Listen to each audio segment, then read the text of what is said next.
How to get Video Star on Android. Hello guys and welcome to our channel.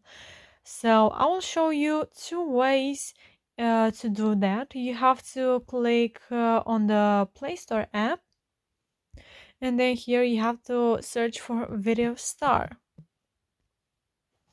So here we have this app, Video Editor Star Maker, and you can go ahead and click on that. The app is not available in all the countries, but it will be in the future, and you can go ahead and install this.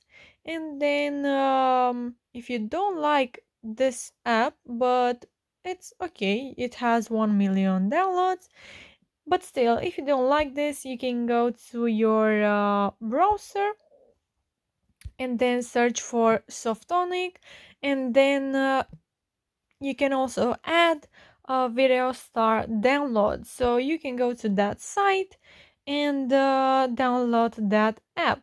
So yeah guys, that's it. I hope you liked this video. If you did, you can smash that like button, and you can also subscribe to our channel. Thank you so much for watching. Have a great day. Bye bye.